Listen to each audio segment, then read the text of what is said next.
안녕하세요. 경기도에 살고 있는 30대 여성입니다. 벌써 올해도 마무리가 되어가고 있네요. 여러분은 어떤 한 해 보내셨나요? 저는 참 다사다난한 날들을 보냈습니다. 사실 올해 중 제가 가장 잘한 일이 다름 아닌 이혼이라서 조금 멋쩍기도 합니다. 세상에, 저도 결혼 3개월 만에 이혼 도장을 찍게 되리라고는 꿈에도 몰랐거든요. 남편과는 소개팅으로 처음 만났습니다. 저희는 서로 다른 회사에 다녔지만 건너 아는 사람들이 많았어요. 비슷한 직종에서 근무해서 공통점도 많았죠. 주변에는 이미 다 결혼했고 연애도 안 하는 솔로는 얼마 남지 않아서 주변에서 더 저희를 이어주려고 성화였어요. 남편과 저는 서로 하는 일도 생활 방식도 다 비슷해서 평범하게 탈 없이 잘 만났습니다. 다만 저희는 처음 시작하는 연인의 설렘 같은 건 없었습니다. 그래도 편안한 만남 자체는 너무 좋았고 자연스럽게 결혼까지 흘러갔어요.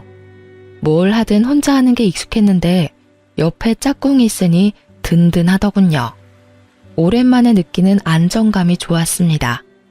결혼 준비하면서는 딱 한 번 다툰 적 있는데 다들 참고 결혼하는 줄 알고 저도 참았어요. 그런데 그때 한번 삐끗거릴 때 진작 결혼을 관뒀어야 했나 봐요. 예비 신랑과 저는 비혼주의였어요. 네, 저희는 서로를 만나기 전까지는 결혼 생각이 전혀 없었습니다. 그렇다 보니 예비 신랑은 결혼 자금에 대해서 따로 저축을 크게 하지는 않았더라고요. 예비 신랑은 본가에 살면서 자주 해외여행을 다녔다고 합니다. 그래서 수중에 모은 돈이 별로 없다고 초반에 제게 솔직히 전부 털어놓더군요.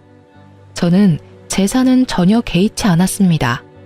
각자 직업이 있고 돈이야 앞으로 모으면 된다고 생각했거든요. 무엇보다 옆에서 봤을 때 예비 신랑의 경제적 관념이나 씀씀이가 나쁘지 않았어요. 그리고 같은 비혼주의라도 저는 재테크랑 부동산에 워낙 관심 많아서 재산이 좀 있었어요. 부부 중에 한 명이라도 제대로 자리 잡혀 있어도 저는 괜찮다는 주의였습니다. 그런데 차라리 이왕 하는 결혼 더 계산적으로 조금 더 따지고 할 걸 나중에 후회했습니다. 자기야, 만약 우리가 결혼한다면 아주 작은 원룸에서 시작해야 할지 몰라. 저번에 말했다시피 나 모은 돈이 많지 않거든. 원룸? 괜찮아. 신혼집은 내가 할 테니까 걱정하지 말고 혼수를 당신 쪽에서 해줘. 집을 자기가 마련한다고? 무슨 돈으로? 자기 저번에 대출도 있다고 하지 않았었나? 신혼집은 어떻게 마련하게? 그리고 아무리 그래도 집은 남자가 해야지. 좀 좁긴 하겠지만 내가 잘 구해볼게. 아니야. 시대가 어느 시대인데. 집 구하는 남자 여자 할 게 뭐가 있어. 그냥 집은 내가 하게 해줘. 나 지금 살고 있는 집 전세라서 돈 묶여 있잖아. 그걸로 우리 신혼집 마련하면 돼. 아, 그렇네. 와, 진짜 다행이다. 자기 덕분에 우리 신혼집은 해결이네. 응, 전부 솔직하게 말해줘서 고마워.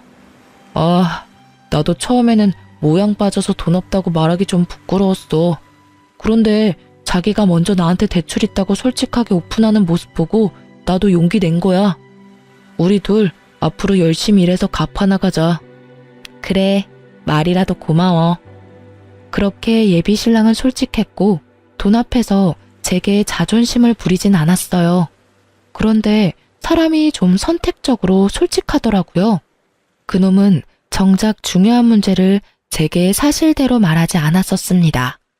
부모님이 이혼하고부터는 할머니 손에서 쭉 자란 저는 아예 부모와 연을 끊고 사는 고아였습니다. 할머니도 돌아가셔서 제게는 이렇다 할 친정 식구가 없었거든요. 하지만 예비 시댁에서는 그런 걸로는 문제 삼지는 않더군요. 오히려 그땐 잘 컸다고 제게 칭찬했어요. 장진이한테 들었다. 신혼집은 새애기 너가 해온다고? 네, 아버님, 제가 신혼집 해오고 이 사람이 혼수 마련하기로 했어요. 장진이 넌 아무리 그래도 그렇지 여자한테 집을 해오게 만들면 어떡해? 사내 녀석이 모양 빠지게. 여보, 좋은 날 또 왜 그래요? 효정아, 너희 시아버지가 벌써부터 며느리를 얼마나 생각하는지 몰라. 글쎄, 집은 본인이 해주겠다고 이렇게나 성활한다. 어머님, 아버님, 저희 좋게 봐주세요. 결혼은 최대한 저희 능력으로 하고 싶어서요. 보셨죠, 아버지? 제가 그렇게 하자고 한 게 아니라 효정이가 그러겠다고 한 거예요.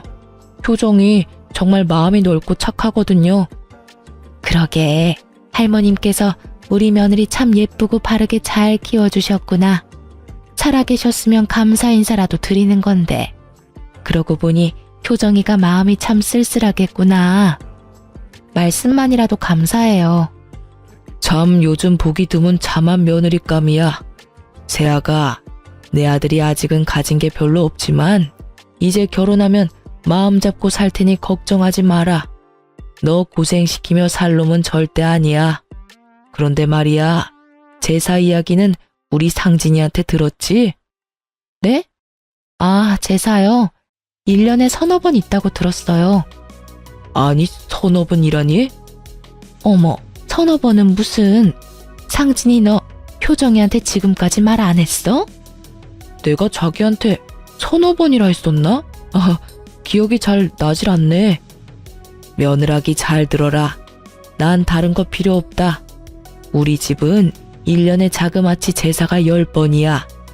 네가 이제부터 시어머니 옆에 붙어서 그것만 잘 배우고 도우면 된다. 그럼 더 바랄 것도 없어. 1년에 10번이요? 그는 분명 제게 제사가 서너 번 있다고 말했었는데 알고 보니 10번이 넘더군요. 서너 번은 어떻게 잘 넘길 수 있다지만요. 맞벌이 하면서 10번씩이나 제사에 제가 참여해야 한다는 사실에 처음엔 머리가 어질했습니다. 당신 왜 제일 중요한 말을 숨겼어? 내가 뭘? 제사 말이야. 1년에 10번은 넘게 하는데 10번 정도는 꼭 내가 도와줘야 한다잖아. 숨기다니 정확하게 말 못해준 것 뿐이지. 숨긴 건 아니야. 그리고 며느리로서 시댁 제사 참여하는 건 당연한 거지. 뭐? 이렇게 중요한 건 나한테 미리 말해줬어야지. 미리 말해줬으면 뭐 결혼 안 한다고 프로포즈 거절이라도 하게. 뭐? 지금 그런 말이 아니잖아. 제사 지내는 거 미디어에서 별일인 양 떠들어대는데 사실 진짜 별거 아니야. 다 같이 준비하는데 힘들 게 뭐 있어? 자기 좀 의외다. 거짓말은 못하는 사람인 줄 알았는데 모든 부분에서 솔직한 건 아니구나. 뭐? 너 은근히 기분 나쁘게 얘기한다. 너야말로 섭섭하게 왜 자꾸 나를 나쁜 사람인 것처럼 말해. 제사가 그렇게 하기 싫어? 설마 너 신혼집 네가 해온다고 제사도 못하겠다 이런 마인드인 거니? 여기서 신혼집 이야기가 왜 나와? 아, 그렇잖아. 신혼집 내가 했어도 네가 이런 식으로 나한테 갑질했을까? 자격지심인 건지 갑질이라는 표현을 쓰면서까지 예비 신랑이 매우 씩씩거리더군요. 여러분이 보기에도 집 해오는 조건으로 제가 갑질하는 걸로 보이시나요? 방귀 낀 놈이 성낸다고 저는 너무 어이가 없었습니다. 분명 자기 집 제사 서너 번이고 서로 바깥일하니 신경도 안 써도 된다고 말한 건 본인이었거든요. 갑질이라니 무슨 말도 안 되는 소릴. 당신이 나보고 제사는 신경도 쓰지 말라며. 집을 내가 해오는 걸 떠나서 솔직히 말해서 제사 매번은 못 도와드려. 내가 집을 안 해왔어도 내 입장은 똑같아. 우리 각자 얼마나 힘들게 일하는지는 당신이 제일 투명하게 잘 알잖아. 직장 생활하면서 1년 제사 다 챙기기 어려워. 그러니까 당신이 어머님 아버님께 미리 내 입장 제대로 말씀드려. 난 지금 제사도 제사지만 당신이 당연하다는 식으로 구는 게 제일 이해 안 가고 기분 나빠. 처음부터 서너 번이라고 속이지나 말던가. 저는 다른 건 다 참아도 제게 거짓말하는 건 정말 못 참겠더라고요. 예전에 남자친구들과 헤어졌던 이유도 다 거짓말 때문이었거든요. 그런데 예비 신랑이 결혼할 때쯤 그들과 비슷한 모습 보이더라고요. 저는 순간 지금 내가 잘못된 선택을 한 건가 싶었어요. 그 아차하는 순간 멈췄어야 했는데 저는 그만 시부의 설득에 넘어가고 말았습니다. 결혼 앞둔 예비 신부가 싸우고 연락 두절이니 예비 신랑도 애탔겠죠. 시부에게 SOS라도 쳤는지 완전 고지식해 보였던 시부는 엄청 다정하게 저를 다독이더군요. 세아가 네가 얼마나 놀랐으면 상진이한테 연락도 안 하고 숨어버렸니?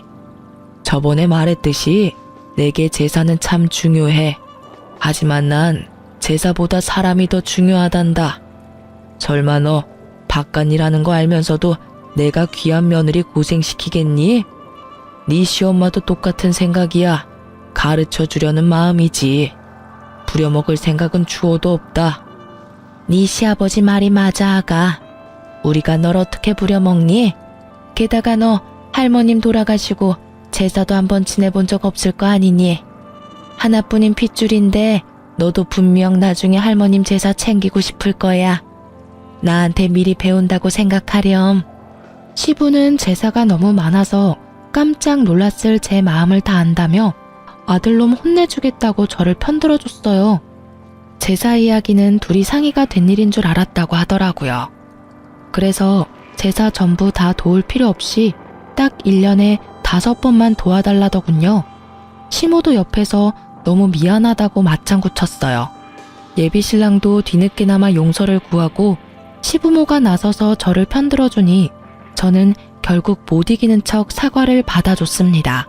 사실 저희 할머니 독실한 크리스천이라 제가 따로 제사 지낼 일도 없었어요. 하지만 시부모에게 굳이 덧붙이지는 않았습니다. 제사가 1년에 10번 넘게 있는 거 알게 됐지만 그렇게 참고 결혼에 결국 꼴이 냈습니다. 사실 속으로는 5번도 많다고 생각했어요. 그런데 세상에 제사상 한 번 못 차려보고 황당하게 이혼할 줄은 몰랐습니다. 그래도 제사 문제가 금방 잊힐 만큼 결혼 생활 초반은 아무 일 없이 잘 지냈습니다. 남편은 결혼하고 나니까 확실히 연애 때보다 더 살뜰히 제게 잘해주더군요. 아침엔 출근하느라 둘 다 바쁜데 남편은 꼭 저보다 먼저 일어나서 아침 식사를 준비했습니다. 평소에 제가 제일 약한 부분이 잠이에요. 그래서 혼자 살 때는 따로 아침 식사를 챙겨 먹지도 않았습니다. 그런데 남편 덕분에 몇 달 아침 챙겨 먹으니 속이 든든하고 따뜻해서 고맙더라고요. 여보, 일어나. 지금 일어나야 같이 밥 먹고 출근할 수 있어. 자기야, 아침인데 고생스럽게 뭘 또 이렇게 많이 차렸어. 엄마가 준 반찬이지 뭐. 내가 한 건 계란 후라이 뿐이야. 맛있게 먹어. 오늘도 화이팅 하자. 고마워. 나도 자기처럼 아침에 일찍 일어나고 싶은데 쉽게 눈이 안 떠져. 자기 원래 아침잠 많잖아. 괜찮아. 아침은 나한테 맡겨. 그때까지만 해도 저는 남편이 차려주는 아침이 그의 사랑이 담긴 배려라고 생각했어요. 저녁은 항상 남편보다 더 일찍 퇴근하는 저 혼자 준비하니까 아침이라도 신경 써서 차려주나 싶었죠. 그런데 그 아침밥은 남편이 미리 세운 계획 중 일부였더군요. 신혼 초 사랑 담긴 순수한 아침밥이 아니라 그건 일종의 뇌물 같은 거였나 봐요. 남편은 점점 숨겨둔 본색을 드러냈습니다. 자기야, 우리 이제 슬슬 통장 합칠까? 어차피 우리 월급도 비슷하게 벌고 네 통장 내 통장 할 거 없이 재산을 슬슬 합쳐야지. 생활비 입금하는 것도 몇 번 하다 보니 별로야. 귀찮게 일일이 다 계산해야 하잖아. 난 은근히 숨 막혀서 이런 건 딱 질색이야. 결혼한 지 얼마 되지 않아서 생활비 어디서 어떻게 쓰일지 잘 모르잖아요. 그래서 달마다 쓴 총 금액을 계산해서 각자 반씩 부담하고 있었습니다. 그렇게 1년 동안 생활 방식을 보고 적정 금액 정해서 생활비 각출하기로 했는데 남편은 갑자기 통장을 합치자더군요. 어차피 계산도 제가 다 하는데 귀찮다면서요. 게다가 저희는 월급이 비슷하지도 않았어요. 남편 월급은 300만 원 언저리고 제 월급은 400만 원이 훌쩍 넘었죠. 비슷한 직종이니까 버는 돈이 너무 차이가 나면 상대방이 민망할까봐 결혼 전에는 제가 비슷하다고 말했었어요. 응? 난 지금도 괜찮은데? 1년 동안은 이렇게 하기로 했잖아. 에이, 그러지 말고 합치자. 당신은 저녁 장 보고 나는 아침 장 보고 그런 것도 더해서 반 나누는 거 솔직히 좀 그래. 그래? 당신이 아침 장을 따로 본 적이 있어? 거의 냉장고에 내가 봐둔 재료 쓰는 줄 알았는데. 그런데 난 결혼했다고 바로 통장 합치는 건 싫어. 합치더라도 몇 년 있다가 합치는 게 낫지 않아? 소비 패턴이 다르고 아직은 한 달에 개인적으로 쓰는 돈이 다르잖아. 아, 일단 당신 뜻이 그렇다면 알겠어. 근데 그렇게 말하니까 좀 서운하다. 응? 난 같이 잘 살아보고 싶어서 말한 건데 당신은 좀 성 긋는 것 같아서 서운해. 성 긋는 게 아니라. 됐다. 그만 얘기하자. 저는 제가 당장 달에 개인적으로 쓰는 돈이 많아서 그렇게 말한 건데 남편은 제가 선을 긋는다고 서운해하더군요. 삐진 남편은 제게 한동안 툴툴거렸습니다. 그래서 저는 좀 더 꼼꼼하게 생활비를 제외하고 각자 한 달에 쓰는 돈들에 대해서 남편과 다시 의논해야겠다고 생각했어요. 각 잡고 이야기하는 것보다 자연스럽게 아침 식사를 같이 준비하면서 얘기를 꺼내는 건 어떨까 싶어 저는 평소보다 일찍 일어났어요. 참 그날따라 눈이 번쩍 떠지더군요. 아침부터 주방에서 사부작거리는 소리가 들려서 곧바로 주방으로 갔습니다.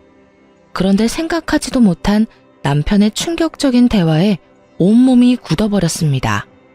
아, 엄마, 내가 언제까지 이 짓을 해야 해? 나도 아침에 더 자고 싶다고. 아니, 아버지는 왜 이런 걸 시켜서 진짜 별 효과도 없어. 지가 공주야? 보니까 내가 아침 차려주는 걸 당연하게 생각하는 눈치야.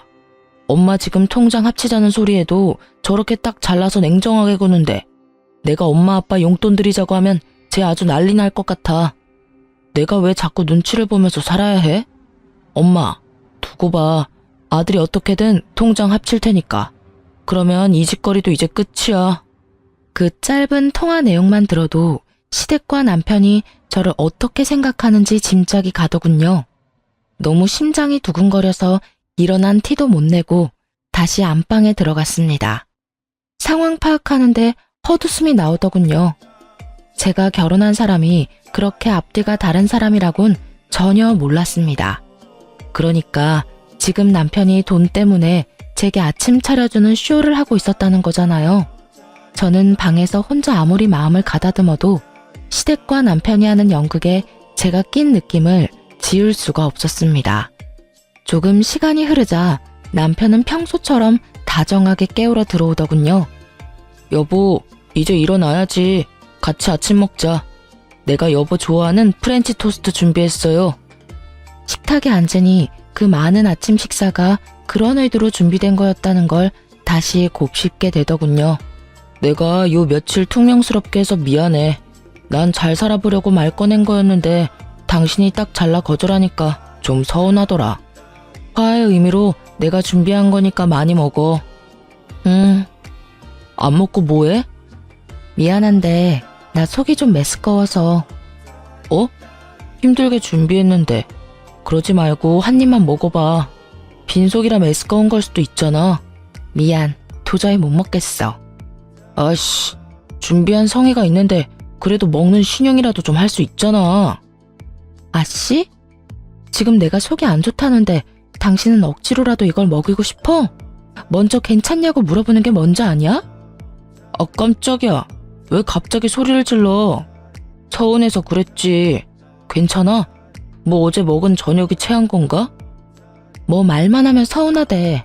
아침은 됐고 그럼 통장 이야기나 다시 하자. 통장? 뭐야, 당신 내 말대로 해주게? 저는 통장 이야기에 너무 티나게 화색이 도는 남편 놈을 보고 속이 뒤집어졌습니다. 일단은 내색을 하지 않고 물었죠. 당신 정확히 달에 통장에 찍히는 금액이 얼마야? 서로 그것부터 정확히 하자. 자, 이것 봐. 난 투명하게 공개할 수 있어. 남편 실수령액이 찍힌 통장 내역을 보니 정확히 300만 원이 조금 안 되더군요. 저는 헛웃음을 지으며 제 월급을 공개했어요. 그때는 통장을 합치려는 생각보다 남편이 어떻게 나오는지 보려고 한 거였죠. 뭐야? 세금 떼고도 400만 원이 훨씬 넘네? 월급이 나랑 100만 원 넘게 차이 나잖아. 내가 훨씬 더 많이 버네. 언제는 비슷하게 번다며. 당신 몰랐는데 진짜 좀 치사하다. 훨씬 많이 벌면서 왜 지금까지 숨겼어? 생활비 반반씩 하는 게 맞아? 더 많이 버는 사람이 더 내야지. 가만 보니 당신 논리 참 웃긴다. 집도 내가 해왔는데 생활비도 내가 더 내라? 또 집 이야기야? 나도 혼수 마련해 왔잖아.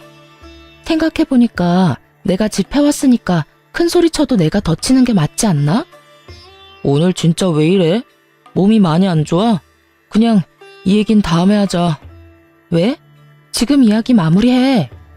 이렇게 화를 내고 소리를 지르는데 내가 이야기를 어떻게 꺼내? 아, 내가 화내니까 차마 아버님 어머님 용돈 드리자는 말이 입 밖으로 안 나와? 뭐?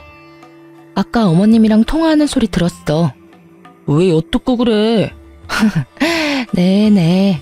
내 집에서 당신 통화 엿들어 미안하네요. 그러지 말고 솔직하게 말해봐.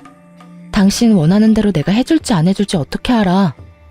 정말 내가 원하는 대로 해줄 거야? 그럼 이왕 이렇게 된 거 내가 솔직하게 다 말할게. 내 월급이랑 당신 월급 합치면 도합 700만 원이 넘잖아. 근데 우린 집도 있고 아이 계획도 없어. 게다가 당신은 모실 친정 식구도 없지만 난 우리 부모님 멀쩡히 살아계셔.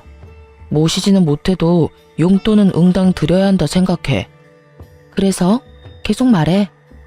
우리가 엄마 아빠한테 못해도 200만 원씩은 용돈으로 챙겨드리자. 몇십만 원도 아니고 200만 원? 우리한테 어려운 금액 아니잖아. 어디가 아프신 것도 아닌데 왜 200만 원씩이나 드려야 해? 당신은 부모님 없어서 모르겠지만 이 금액 지극히 일반적인 거야. 무슨 말도 안 되는 소리 하지 마. 200만 원씩 달마다 드리면 당신이랑 내 노후는 누가 책임져 주는데? 더럽게 계산적으로 구내. 우리 부모님 돌아가시면 단 얼마라도 남겨주시겠지. 못해. 당신이랑 달리 난 대출도 있어. 이자 내리면 빠듯하고 힘들어. 그러니까 통장 합치자고 했잖아. 안 된다고 할 거면 애초에 왜 사람 기대하게 만들어? 통장 합친다고 뭐가 달라져? 내 대출 이자만 250만 원이야. 이자가 당신 월급이랑 거의 엇비슷한데 무슨 용돈을 200만 원씩 드려. 난 절대 못 드려. 뭐? 잠시만. 방금 뭐라고 한 거야? 이자가 얼마라고? 250만 원이라고. 근데 이 여자가 미쳤나? 뭘 했길래 대출이자만 250만 원이야. 당신 대출 얼마나 있는 거야 지금? 9억 정도 있어. 너 돌았구나? 당신 미쳤어? 남편은 이자와 대출 금액을 듣더니 제 뺨을 사정없이 날려버리더군요. 아직도 그때의 눈빛이 잊히지 않아요. 어디에 쓴다고 대출이 그렇게 있는지 물어보지도 않고 제게 손찌검을 했습니다. 개거품 물면서 살림 다 부수려고 하던 남편은 지가 산 혼수니까 차마 아무것도 손대지 못하더군요. 뺨도 맞고 그 찌질함을 계속 지켜보는데 정신이 확 들더라고요. 이건 명백히 사기 결혼이야. 어디 감히 그 큰 대출을 숨기고 결혼할 생각을 해? 너 겉으로는 멀쩡해 보였는데 완전 속빈 강정이었구나. 그 나이까지 결혼 못한 이유가 따로 있었어. 우리 부모님 너 고아인데도 결혼 허락해줬어. 근데 이렇게 뒤통수를 쳐? 너야말로 지금 대출 받은 이유도 정확히 모르면서 사람 뺨을 쳐? 이 정신 나간 여자야. 네가 왜 대출이 9억이나 있는지 난 하나도 궁금하지가 않아. 그동안 내가 해먹인 아침이 아깝다. 진짜 양심도 없지. 언제까지 속이려 했어? 넌 겨우 뺨 한 대 맞은 걸로 고맙게 생각해. 생각 같아서는 확 아휴 됐어. 어차피 이혼할 건데 뭘 더 말해. 제가 정말 어이가 없고 억울했던 건요. 저는 사치하거나 투자를 잘못해서 9억이나 빚진 게 아니었어요. 5년 전에 무리해서 땅을 사기는 했지만 건물을 지어 올려서 현재 공시지가로 계산하면 30억이 넘거든요. 건물 소유한 거 소문나봤자 좋을 거 없다는 걸 알아서 주변 지인도 전혀 몰라요. 결혼해서도 건물 이야기는 될 수 있으면 말하지 않았죠. 저는 결혼했다고 해서 나 건물 있어 하고 바로 밝힐 필요는 없다고 생각했거든요. 대출은 당연히 마이너스니까 밝혀야 한다고 생각했고요. 지금 생각해보니 정말 잘한 선택이었어요. 이렇게 구린 놈인 줄 몰랐으니까요. 사실 건물 월세만 대충 계산해도 1,000만 원이 넘게 들어와서 저 한 달 대출 이자에 대해선 전혀 부담이 없습니다. 하지만 남편과 시댁이 꼭 제게 맡겨놓은 돈을 내놓으라는 식이니 절대 도움 주고 싶지 않았어요. 그리고 저를 두고 그들끼리 음흉한 계획을 세웠다는 게 매우 기분 나빴습니다. 그런데 남편놈은 이런 실정을 다 모르고 개거품 물면서 제 뺨부터 올려붙인 거죠. 저는 남편놈이 뛰쳐나가고 시부모에게 곧바로 전화했습니다. 남편이 내 뺨을 때렸다고 말했으나 시부는 이유도 묻지 않고 참으라 하더라고요. 아버님, 저 그이한테 뺨 맞았어요. 저희 아무래도 이혼할 것 같습니다. 뭐? 내 아들이 너한테 손찌검했다고? 뭐 그럴 만한 이유가 있었겠지. 근데 뺨 한 번 맞은 게 뭐 대수냐? 내가 살아있는 한 내 아들 이혼남 되는 거 난 죽어도 못 본다. 아가, 네가 한 번만 참아라. 남자들 손버릇은 안 사람이 행동을 어떻게 하냐에 따라서 달라진다. 그동안 내 아들이 너 아침 해먹이고 살뜰히 챙긴 걸로 난 알고 있는데 갑자기 뺨 때렸으면 이유는 너한테 있겠지. 네? 정말 너무하시네요. 뺨 맞은 이유가 저한테 있는지 아버님이 어떻게 아세요? 그리고 아무리 잘못했더라도 폭력 쓰는 게 맞는 일인가요? 일단 내가 상진이랑 이야기 나눠볼 테니 며느리 너는 그냥 조용히 있어라.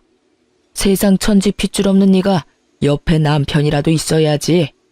이건 내 아들을 위한 일이기도 하지만 다 너를 위한 일이기도 하다. 그러니 매정하다 생각하지 마라. 끊는다.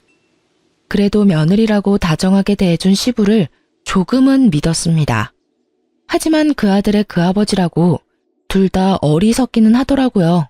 시부는 자기 아들 이혼남 만들 수는 없다면서 제게 역정을 냈습니다. 역시 팔은 안으로 굽는다는 걸 그 기회로 제대로 알게 됐습니다. 시부모와 남편 자기들끼리 가족이고 저는 그들에게 이방인이었을 뿐이었죠. 그렇게 집 나간 남편놈은 하루 만에 제게 이혼 서류를 내밀더라고요.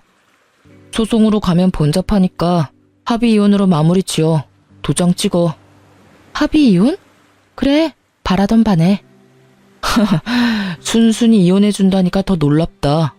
너 9억 대출 있는 거 설마 이혼하고 나서 나한테 조금이라도 책임 넘기려는 건 아니지? 뭐? 혹시나 해서 이혼한 친구놈한테 내가 물어봤어. 잘못하면 내가 네 빚까지 갚아야 할 수도 있다더라. 그러니까 네 재산 한 푼도 나한테 넘어오지 않도록 재산 분할 포기각 썼어. 내가 이런 것도 안 알아봤을까봐? 남편놈은 자기 복 자기가 찬 줄도 모르고 제게 각서까지 쓰게 하더군요. 하마터면 저도 놓칠 뻔한 부분이었는데 오히려 정말 고마웠습니다. 하나는 알고 열은 모르니 남편의 그 멍청함에 많이 웃기는 했어요. 일반적으로 대출도 재산이 꽤 있는 사람이 받는 거잖아요. 제가 그만큼의 대출을 어떻게 받았고 또 어디에 썼는지 끝까지 물어보지 않더라고요. 그래, 너 잘났다. 근데 너 나랑 이혼하면 나중에 후회할걸? 후회는 무슨? 너 지금 우리 아빠 믿고 그러는 거냐? 내 걱정하지 마. 아버지 너 대출 9억이나 있는 거 알고 완전 개거품 무셨어.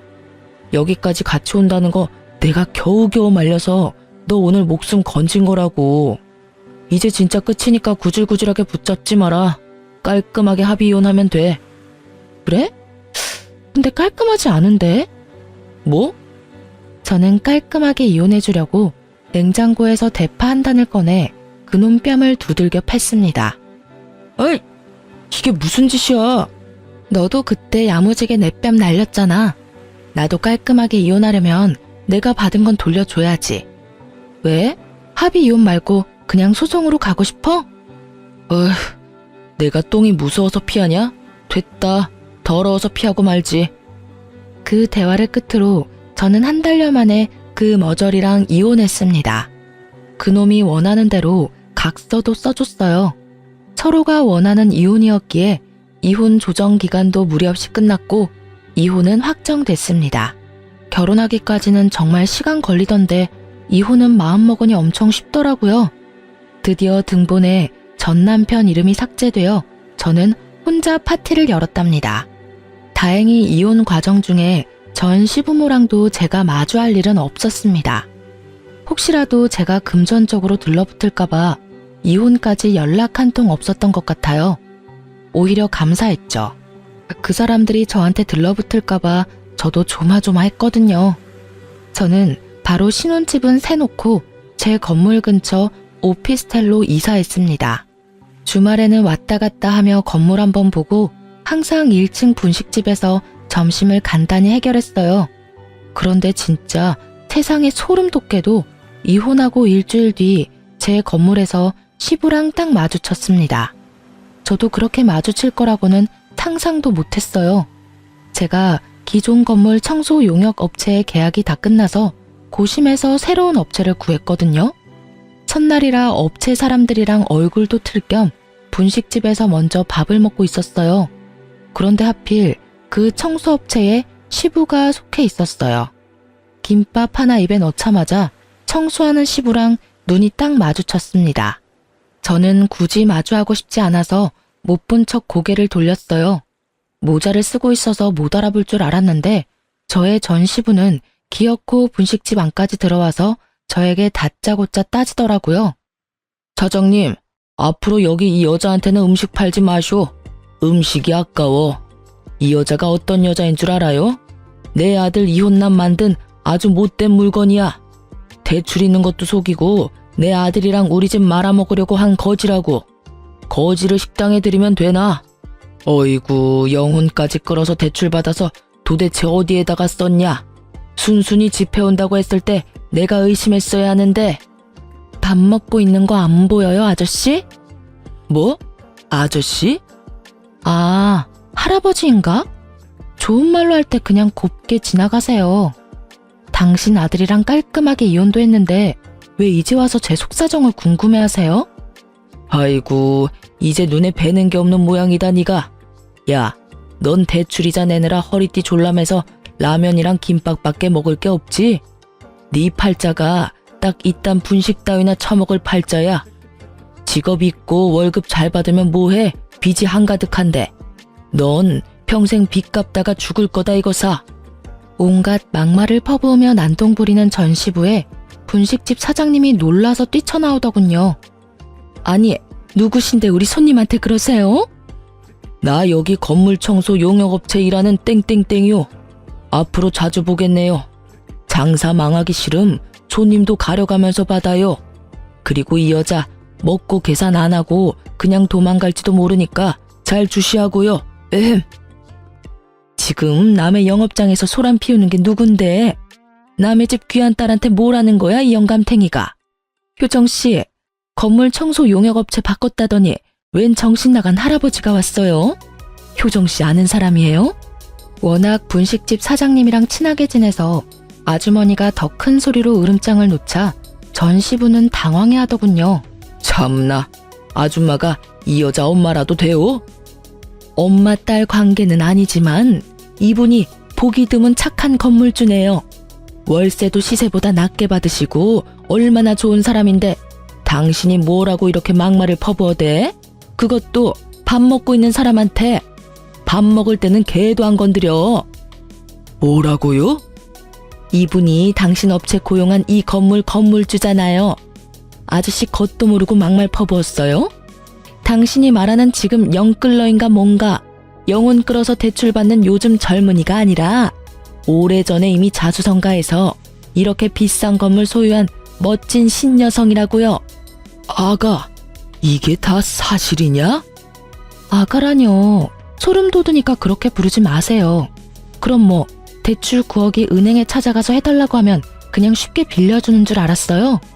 하긴 그쪽이 그만한 재산도 없으니 대출 1,000만 원이라도 쉽게 받을 수 있었겠어요? 그런 상황이 없으니 알 리가 있나? 그러니까 당신 아들 포함해서 온 집안이 경제적으로 무지하지. 너 왜 우리한테 건물 있는 거 숨겼냐? 세상에 이런 게 어딨냐? 감히 건물 있는 거 숨기고 재산 한 푼 안 주고 이혼을 해? 네가 건물 있는 거 알았으면 우리 아들이 너랑 이혼할 필요도 없었지. 그럼 내가 여기서 이러고 건물 청소나 하러 다닐 필요도 없고. 하여튼 부전자전이라더니 반응 똑같은 거 웃겨 죽겠네요. 아저씨, 결혼 전에 취득한 재산에는 분할 대상이 아니에요. 그리고 아들이나 아빠나 왜 생판 남의 재산을 탐내냐고요. 심지어 지금은 이혼해서 아주 남이에요. 내가 이건 그냥 두고 못 보지. 네 건물이 우리 아들 건물이나 다름없지. 혼인 사실이 명백히 있는데 이건 사기야. 재산 조사 다시 들어가야 해. 뻔뻔하기도 하셔라. 혹시 그건 아시나? 그쪽 아들이 내 대출 조금이라도 갚아달라 할까봐 개거품 물면서 재산 분할 포기각서 쓰자고 한 거 몰라요? 그런 건 또 상의를 안 했나 봐요. 뭐? 그래서 썼냐? 당연하죠. 원하는 대로 써줬는데 뭐 문제 있나요? 안 돼. 아이고, 내 건물. 어머, 저 아저씨가 정말 노망나거나 치매 걸렸나 보네. 남의 건물 보고 자기 건물이라니. 이제 남 식사하는 가게에서 방해 그만하고 나가세요. 그리고 그 업체에서 잘리고 싶지 않으면 지금 당장 내 건물에서 나가요. 알겠어요? 아가, 내가 정말 잘못했다. 우리에게 한 번만 기회를 다오. 잠깐이지만 우리 네 식구 한 가족이었잖아. 보아라고 막말할 땐 언제고 아가? 진짜 끝까지 소름 돋게 하네. 먼저 나 버린 건 그쪽들 아닌가요? 버려놓고 무슨 가족이래? 너 그렇게 살면 벌 받아. 내가 왜 벌을 받아요? 좋은 게 좋은 거라고. 가진 게 많으면 세상에 베풀면서 살아야지. 내가 내 돈을 어떻게 하든 그쪽이 뭔 상관이야. 당신네한테 줄 돈 한 푼도 없으니까 꺼지세요. 그 사람이 벌 받는다는 소리만 안 했어도 그쯤 했을 텐데 저도 사람인지라 그 말 한마디에 이성의 끈이 딱 끊어지더군요. 전시부는 분식집 사장님이 소금을 뿌리니까 그쯤 하고 사라지더군요. 저는 바로 용역업체 사장한테 전화해서 전시부 이름 대고 그 사람 때문에 계약 파기하고 싶다며 제 입장을 전했습니다. 업체에서는 사과와 함께 계약한 기간은 채우고 싶다 했지만 저는 필요 없다고 했습니다. 한 달치 용역비는 날렸지만 더 이상 전시부와 마주칠 일 따위는 없어서 마음만은 홀가분했습니다. 그 뒤로 뭐 전시모까지 전화가 왔어요. 이혼 후 굳이 번호 안 바꿨었는데 그 일 있고 나서 바꿨습니다. 저를 붙잡고 애원하고 뭐 비슷했죠. 효정아, 난 정말 너희가 이혼하는 게 싫었단다. 하지만 내가 무슨 힘이 있었겠니? 그저 아들과 남편이 하라는 대로 잠자코 있었지. 하지만 내 아들 아직도 여전히 너 많이 그리워해. 후회도 하고 있고 반성도 하고 있단다. 그러니까요, 아줌마. 저는 돌아갈 일 없고 우리는 모두 이제 남남이고 제발 전화 좀 그만하세요. 그렇게 이혼 안 했어도 난 이혼했을 거거든요. 내가 왜 시부모한테 200만 원씩 용돈을 줘요? 아니, 그건 말이다. 아들한테 효도 바라시고 남한테 효도 바라지 마세요. 끊습니다. 제가 해결해야 할 문제는 물론 그것뿐만 아니었죠. 전 남편 놈이랑 저랑 겹치는 지인이 많다고 했었잖아요. 이혼하고 한참 동안 저 빚쟁이라고 주변에 소문을 엄청 더럽게 냈더라고요.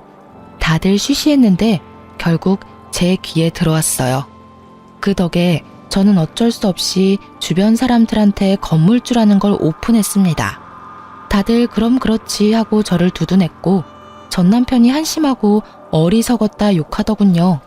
전 남편도 제가 건물주라는 걸 시부모와 주변 사람들에게 뒤늦게 전해 듣고 술 먹고 저를 한번 붙잡으러 오긴 했습니다. 여보, 법적으로 남이지만 아직도 여전히 당신은 나한테 여보야. 내가 얼마나 널 아끼고 사랑해줬니? 근데 넌 왜 그렇게 쉽게 져버려? 내가 아무것도 모르고 이혼하자면 당신이 말려주지 그랬어. 내가 너무 애송이었어. 대출도 자산이라는 거 몰랐어. 효정아, 나 한 번만 봐주라. 응? 엄마 아버지 다 버리고 오라 하면 그렇게 할게. 난 당신만 있으면 돼.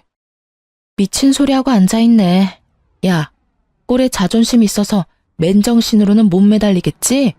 술 냄새 풀풀 풍기면서 바짓가랑이 붙잡고 늘어지면 내가 받아줄 거라 생각했어? 이건 또 누구 머리에서 나온 생각이니? 너희 엄마? 아니면 아빠?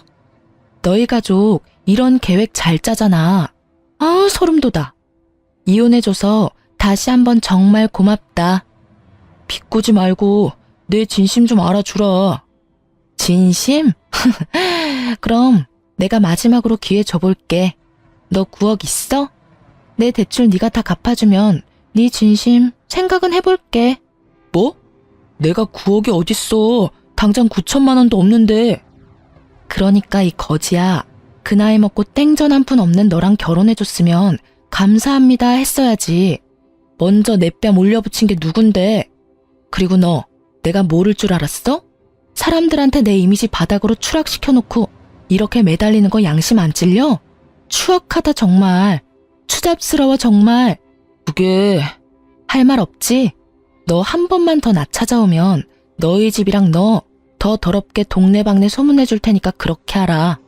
얼굴 들고 살고 싶으면 똑바로 살라고. 전 남편은 제 바짓가랑이를 잡고 늘어지다가 제가 악에 바친 모습을 보고 놀라서 도망가더군요.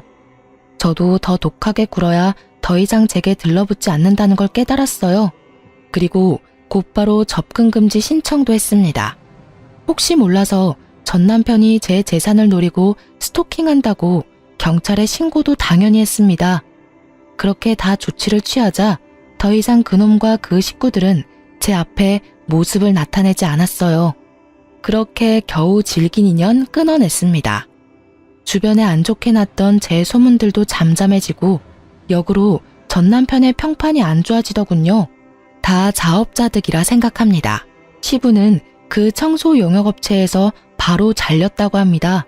남한테 눈물 나게 했으니 본인도 피눈물 흘리셔야죠. 여러분, 만약 제게 그렇다 할 가족이 있었으면 그 인간들이 제게 함부로 안 했을까요? 만일 제가 대출이 없었다면, 그리고 건물이 있다는 걸 미리 알게 되었다면 생활비 200만 원이 아니라 저의 건물 월세를 자기들 달라고 할 게 분명해 보였어요. 전 시부모는 애 안 낳아도 상관없다더니 본인들 부양하기를 바랬던 거예요. 전 남편 역시 대리 효도를 바랬고요. 지금 생각해보니 잘못된 결혼 빠르게 이혼할 수 있었던 것도 다 하늘에서 저희 할머니가 도와주신 게 아닌가 싶습니다. 저는 겉으로는 아무렇지 않은 척하고 센 척했지만 이혼의 아픔은 꽤 길었습니다. 내가 모자라고 세상에 피부치 없어서 이런 서름 겪는 거란 생각도 들더군요. 건물이 있어도 월세가 들어와도 제 편이 없다는 사실에 마음은 허했습니다. 언젠가 저도 진짜 짝을 만날 수 있을까요? 이제 함부로 사람을 못 믿겠습니다. 물론 세상에 이런 사람들만 존재하지 않는다는 거 잘 알고 있어요. 하지만 지금까지 어떻게 씩씩하게 살아왔나 싶을 정도로 앞으로 살 날이 조금 두렵기는 하네요. 저는 현재 휴직계를 내고 잠시 쉬고 있습니다. 몸 건강도 마음 건강도 회복해서 얼른 밝은 모습 되찾으려고요. 여러분께서 응원해 주신다면 그 힘 감사히 받겠습니다. 그럼 지금까지 제 긴 사연 함께 들어주셔서 정말 감사합니다.